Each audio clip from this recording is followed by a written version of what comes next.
New week, new vlog. Hi, I'm Sabrina. This is my channel. Fiction is my soulmate. And let's read some standalones for this vlog. Maybe.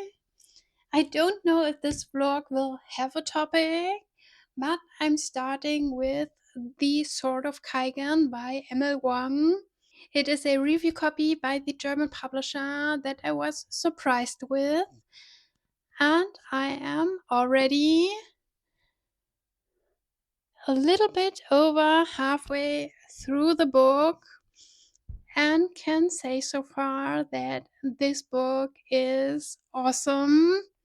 I was a bit afraid to read this book, which is why I didn't ask the publisher for a review copy, but I'm loving it so far and am so happy that I've got this book. There is a lot of social criticism, a lot of Asian culture, or at least this fantasy world is based on Asian culture, which I really appreciate, even if I have a hard time remembering all these, for me, uncommon names with all the titles for the persons and nicknames and whatever it is. But as I said, I appreciate this because just because it is uncommon for me, it doesn't mean that I don't like it. I like to dive into different cultures and explore them. And I also like to dive into these characters and their backstories because there is a lot to handle. These people we are focusing on in the story are very isolated from the rest of society. They are warriors, they have water powers, and their whole purpose is to fight for their country. But what they don't know is that they are super manipulated by their government, that things aren't as they think they are. So we have a lot of social criticism here, which I'm a big fan of. Electronics work against me today. Try 3 to film this clip. Where were we? I got interrupted by a phone call, and then my mic wasn't on. And then the thing on the camera for the mic wasn't on, but here we are now. You can hear me, and I can talk to you some more about the Sword of Kaigen. It is a super heavy story because we are talking here about literal war. And for example, a 14-year-old boy who was trained his whole life to fight as a warrior is participating his first time in this war. He has to fight. He is super overwhelmed by everything. He has to see awful things. He has to experience awful things. And all of this for honor and nothing else. There were also happening some super awful things to other persons. We already had a lot of losses here. And one other person that we have the focus on is the mother of the 14-year-old boy, Misaki.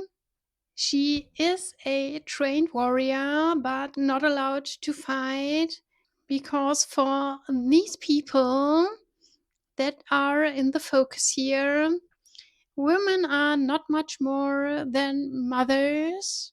So their whole purpose is to produce babies, to take care of the children, and everything else is for the men. They have to make all the decisions, they need to protect their families. So super misogynistic, also super racist. And this whole society here has almost cult vibes because even if they are shown that the government manipulated them at that things are wrong, that they thought are right. They don't want to believe it, they just got angry.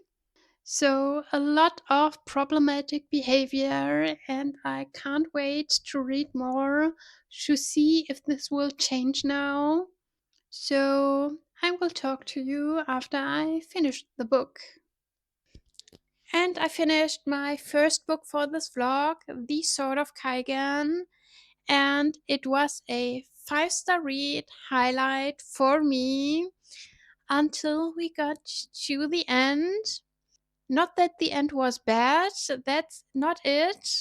The book itself was a complete 5-star read, a highlight.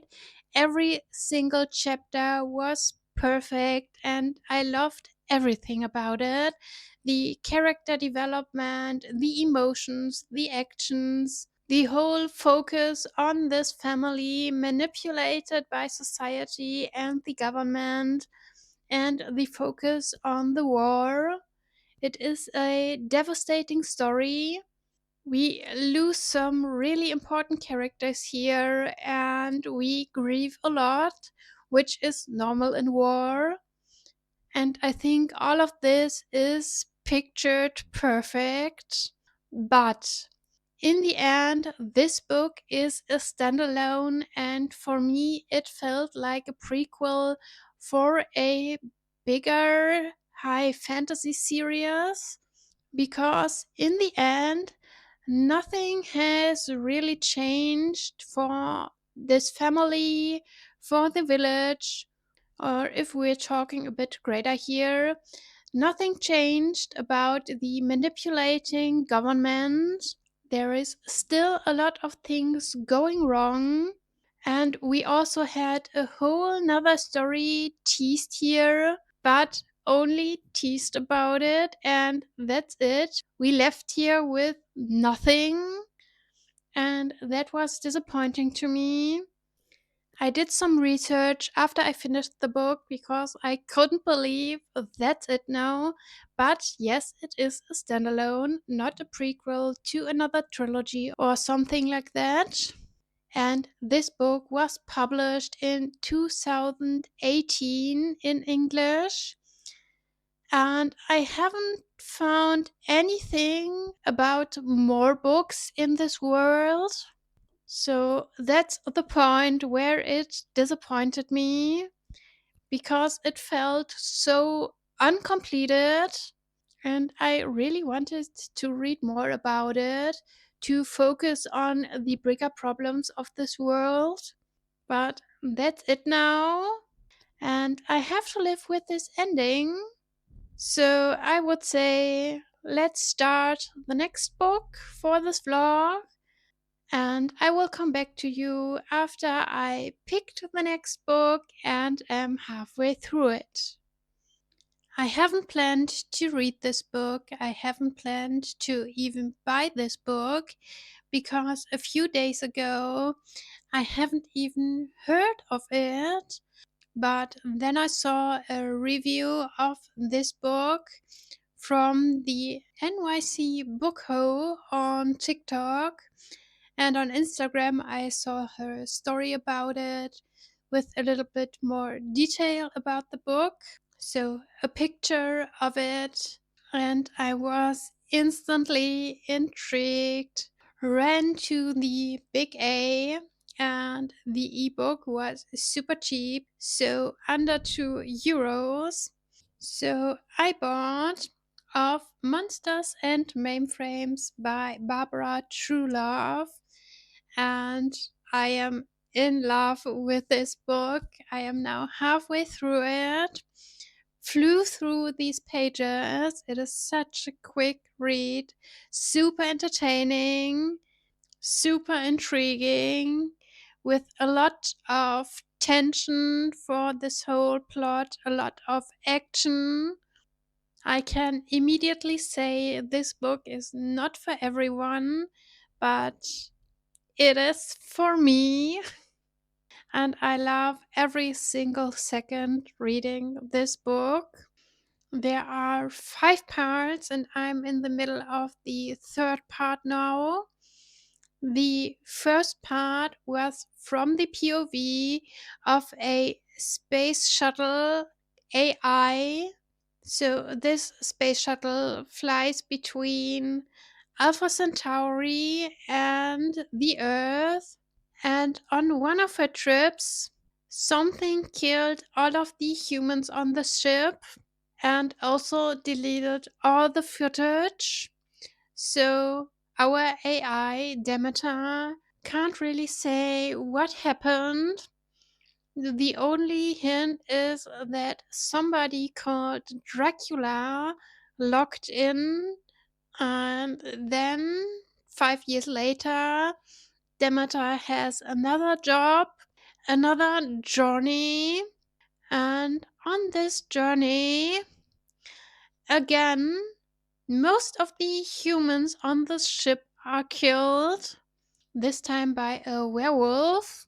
There are only 2 humans left, 2 kids, and Demeter, the AI, tries everything to save these 2 humans, which is not that easy if you are an AI and you can't really act. So, as I said, a lot of action, a lot of tension. The stakes are super high. And later in the book, we have more of these circumstances that some mystical creature enters the ship and kills a lot of humans. And the AI tries to prevent that.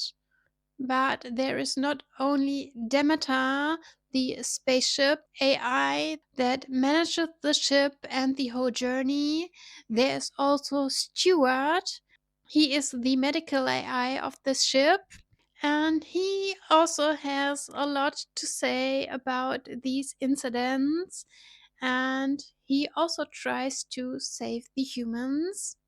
So the whole story is super unhinged with these repeating mass murders by mystical creatures. But as I said, it is super entertaining. I love everything about it. I can't wait to continue with part 3 now, where we also have some humans involved, and the main POV is a human now. So I can't wait to continue reading today. I just took a break in the middle of the book to update you, which is already a sign that I'm loving the book and I can't put it out of my hands. So, this is a potential 5-star book, potential highlight of 2026. So I will continue reading now and I will talk to you after I finished the book. And I finished the book. It was a super quick read. I think I needed 3 days for it.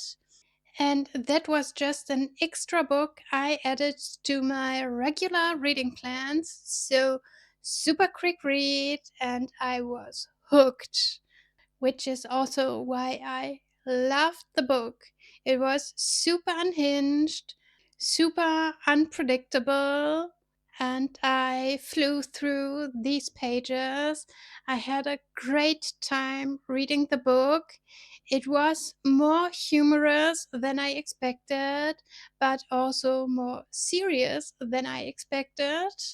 And I was really entertained by it and also emotionally invested with all these mystical creatures, with the 2 AIs we have in the focus. And honestly, I can't wait to read more of Barbara Trulove's work. The next book of her will be published in October, and I definitely set this book on my wish list, no matter what it is about. Yes, I've read the synopsis, and it goes more in the horror direction, which is not my kind of story. But nonetheless, I want to read this book and see what Barbara Truelove gives us here, because of Monsters and Mainframes was super unique and something I haven't read yet. So I want to give She's a Doll a try. But back to Of Monsters and Mainframes. In the second half of the book, the stories we had before united, found together, and it all made sense now why we had these stories about Dracula killing all of these people on the ship, why we had a werewolf killing all the people on the ship, why we had humans surviving this massacre, why we had Frankenstein involved in everything. It all made sense in the end and resulted in one storyline. So I really liked this aspect. We also had a tiny romance part in the end, not as a main part of the story, but for some happy ends in the end. And not gonna lie, the more uncommon romance part I was more invested in and loved more. I don't want to tell too much here because I don't want to spoil anything, as always. But if you like to read super unhinged, super entertaining, and super uncommon books, please look up Of Monsters and Mainframes. I can only recommend this book. And as we are talking about weird and unhinged books, let's go to the next book, which is Shark Heart by Emily Hebbeck, a love story, but a super uncommon and weird love story. This is literal fiction with a tiny bit of fantasy aspect. I can't remember how the subgenre is called at the moment, but this was a recommendation I got from YouTube. I saw it on a few channels and everyone loved this book. So I was intrigued and got it in 2024. So it was on my TBR for almost 2 years now. And I'm so glad that I'm finally reading it. I'm halfway through the book, and you can also see I'm annotating the book because I'm really, really loving it. I love the writing starting on the first page. So I immediately decided that I want to annotate this book, which I do. It takes me more time to read it this way, but that's okay. I have read now a little bit more than the first part of the book. We have three parts. And the first part is the dramatic love story of Ren and Louis. They are a married couple, and shortly after the marriage, Louis is diagnosed with a mutation. He's mutating into a great white shark. And even if this particular mutation is pretty rare, it is common in this world building that people can mutate into animals. And with Ren and Louis, we are following now how Louis changes over time, how he's turning into a shark, how they handle this in their relationship, how Louis is dealing with it, how Ren is dealing with it. And overall, there is their true love over everything. They don't give up, they stay together until the very end. And this really felt like true love, being there for each other, even in these hard times. They don't even fight that much about it. They just try to do their best with the time they have left. And I really loved their love story and also the depth of the characters itself, their character development over time. And now, in the second part of the story, we are following Angela, which is Ren's mother. So we go back in time. In the first part, we had some teasers about Angela because Ren haven't had a good relationship with her mother. Her mother is no longer with us, and we don't really know what happened between these two characters. So I'm intrigued by that. I want to see what's coming and why they drew apart. What I can say at this point that the relationship between the 15-year-old Angela and her partner, that will be probably Ren's father, is super problematic. We don't have the direct age named yet, but he is at least a few years older because he's living on his own. He has a job. His breast is described as hairy, and there is so much between these characters that feels wrong. But so far, I can't really say more than that because I haven't read that much of part 2 yet. Only 15 pages or so. So I will read now the second half of the book and will come back to you with an update.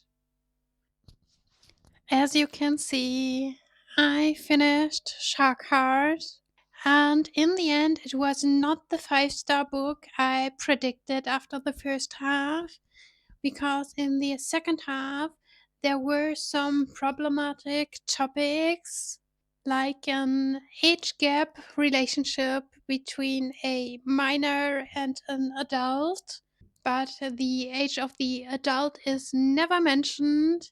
I can just assume by his behavior and how he is described that he is a few years older than 15-year-old Angela.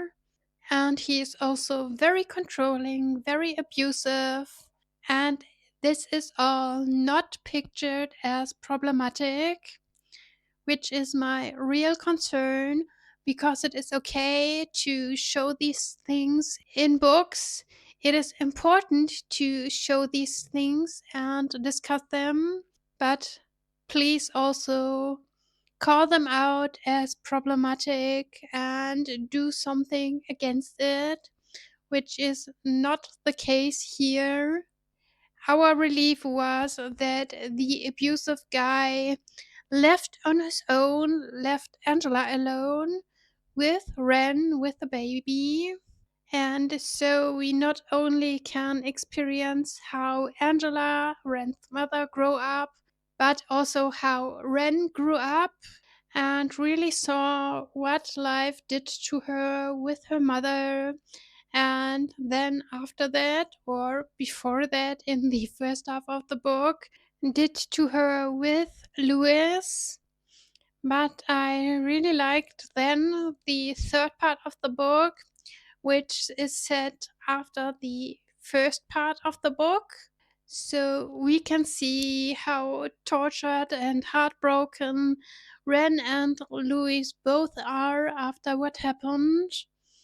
And we can also see them heal, see them gaining hope again, and find back true love, which I really loved. I loved the message here.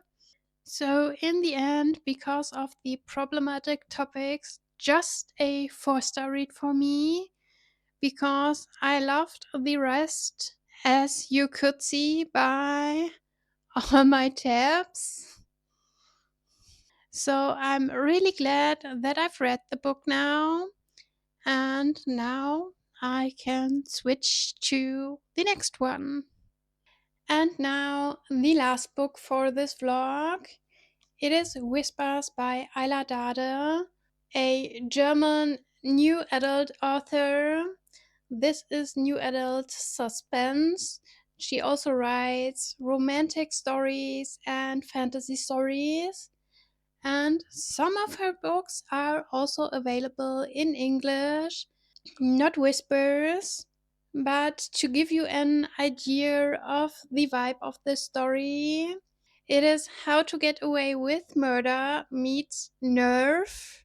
I don't know if you know the series How to Get Away with Murder or the movie Nerve, but this is a combination of both of them because this story is set in Harvard. We have a group of 5 students. 2 of them are studying law, and Whispers is an app in Harvard that gives the students challenge. They can earn social points, and if they have more points, they have better options of good jobs in the end. So these students feel pressured into doing these challenges. And the 5 students we have here are part of the challenge to stay one night in a library in Harvard. And in this night, Whispers give them more challenges. Everything is filmed over social media, so all the other students can watch it. But some of them take time off camera under mysterious circumstances, and in the end, one of them is murdered, and Noctura, the mysterious figure behind Whispers, think that one of the students did it. So Noctura pressures them into doing more challenges because if they don't do these challenges, Noctura will reveal some big secrets that don't have to do with this particular night, but each and every one of the 4 students left have a big secret that they don't want to come out. And the stakes are getting higher and higher here. I'm now a little bit over halfway through the book. I have no idea who murdered Henry, but in my opinion, not only the 4 students are suspicious, because they were not the only ones being in the library this night. So I am invested. I want to know more. Yes, the story and the whole setting is problematic. It is super toxic. It is dark with the whole app thing and the challenges, and that people are forced to do things they don't want to do. I can't wait to see what the big secrets are of each and every one of them. So I can't wait to continue reading, which I will do now, and I will talk to you after I finished the book. And I finished the last book for this vlog, Whispers by Ayla Dade, and this was a flop for me. I was ready to DNF the book 2/3 into the story, and I know that wasn't really predicted after the first half, but there happened some things that were super problematic. They crossed a line, and as in the book before, in Sharkheart, these topics weren't discussed as problematic, and that was really disappointing and made me rage a little bit to my best friend. And she was also the only reason why I finished the book in the end and didn't DNF 2/3 in, because I knew she wanted to talk about everything. So I needed to read everything to discuss it with her. And yeah, it pissed me off. Not only the problematic scenes 2/3 into the book, but also the ending of the book, because it was not necessary. The author really wanted to have a plot twist in the epilogue that let us question everything we had before, which is okay, but it also puts one other character in real danger. So we both are sure this character in danger will die at some point, and we can't do anything about it because the end is just open, and I'm super, super annoyed by it. The other scenes that really pissed me off around two-thirds into the book were that someone cut their finger off because of a challenge, and it was sewn back on and never discussed again how problematic and crossing the line that was. And the other thing that I can remember, there were a lot of problematic things, is that one of the characters took drugs on a party, not of their own free will, they didn't knew about it, and then the character had sex, and the character said afterwards that she wanted it in this situation, and everyone was okay with that statement. But excuse me, she was drugged and then someone took advantage of her. So that was not okay. That was not consent. That was rape. And please describe it as rape. Please call it out. Please discuss it as problematic. And none of that happened here. So even if there were things I liked about the story, I liked the whole main topic of a mysterious challenge app. I really liked Nerf.